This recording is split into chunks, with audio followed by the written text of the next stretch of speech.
একটা বিভেদ বৈরিতার সম্পর্কটা তৈরি হয়। আমরা তাদের প্রতি আমাদের যে সমর্থন, সেই সমর্থনটা আমরা অব্যাহত রাখতে চাই। কিন্তু আপনারা নিশ্চয়ই একমত হবেন, সরকারের কাজগুলো দেখছে, কিন্তু সমর্থনটা নিশ্চয়ই শর্তহীন সমর্থন নয়। সরকার তার প্রধান যে ম্যান্ডেটগুলো আমি বলেছি, বিচার, সংস্কার এবং নির্বাচনের যে প্রশ্ন, তারা আমি আশা করব তারা সঠিক রাস্তায় থাকবে। এবং সেক্ষেত্রে সরকারের সঙ্গে রাজনৈতিক দলগুলোর যদি একটা জীবন্ত যোগাযোগ থাকে, বোঝাপড়া থাকে, যেটাকে আমি প্রায় বলি অর্গ্যানিক এনগেজমেন্ট যদি থাকে, তাহলে সরকারের উদ্দেশ্য নিয়ে কিন্তু কোনো প্রশ্ন উঠবে না।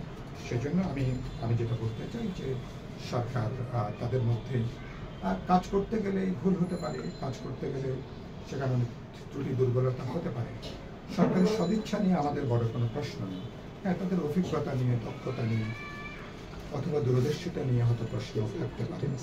তো 10 মাস পার হয়েছে, কিন্তু এখনো পর্যন্ত আমরা কিন্তু বিচারের ব্যাপারে সুস্পষ্ট কোনো দৃশ্যমান অগ্রগতি দেখছি।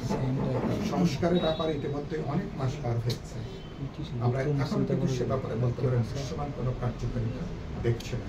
আর নির্বাচনের ব্যাপারে যেটা রাজনৈতিক দলগুলো বলেছেন, সরকারের প্রধান স্টেক হোল্ডার তো রাজনৈতিক দলগুলো, সুতরাং তাদের চিন্তা বিবেচনাগুলোকে সরকার বিবেচনার মধ্যে নেবেন। এবং সেভাবে আমি মনে করি সরকার যদি রাজনৈতিক দলগুলোকে আশ্বস্ত করতে পারেন, জনগণকে আস্থা দিতে পারেন, তাহলে এখনকার যেটা অস্বস্তিকর পরিবেশ তৈরি হয়েছে, সেই জায়গা থেকে জাতি হিসাবে আমরা বেরিয়ে আসতে পারি।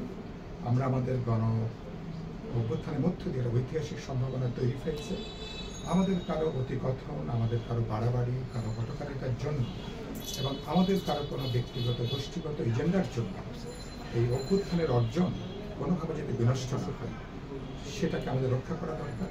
শেষে যেটা আমাদের কেন্দ্রীয় কমিটি আলোচনা করেছে, নানা প্রশ্নে আমাদের মধ্যে বিতর্ক থাকবে, দ্বিমত থাকবে, একটা বহুত্ববাদী সমাজে বিতর্ক থাকবে, আলাপ আলোচনা থাকবে, কিন্তু আমরা আমাদের স্বাধীনতা, সার্বভৌমত্ব, জাতীয় নিরাপত্তার প্রশ্নে, একই সাথে আমাদের ভোটাধিকার, অবাধ নিরপেক্ষ বিশ্বাসযোগ্য নির্বাচন, বিচারগুলি এবং গণতান্ত্রিক উত্তরণের জন্য সংস্কারের প্রশ্নগুলি, এই সমস্ত প্রশ্নে ব্রডলি আমাদের মধ্যে একটা চিন্তার ঐক্যর জায়গাটা আছে।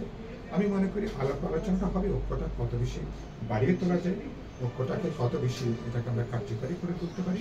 সেক্ষেত্রে সরকার তাদের যেহেতু বিশেষ কোনো এজেন্ডা থাকবার কথা না, সরকারের নিরপেক্ষতা যদি নিশ্চিত হয়, আমি বিশ্বাস করি সামনে গণতান্ত্রিক উত্তরণের চ্যালেঞ্জ যেগুলো আছে, আমরা ঐক্যবদ্ধভাবে সেই চ্যালেঞ্জ আমাদের পক্ষে মোকাবেলা করা সম্ভব।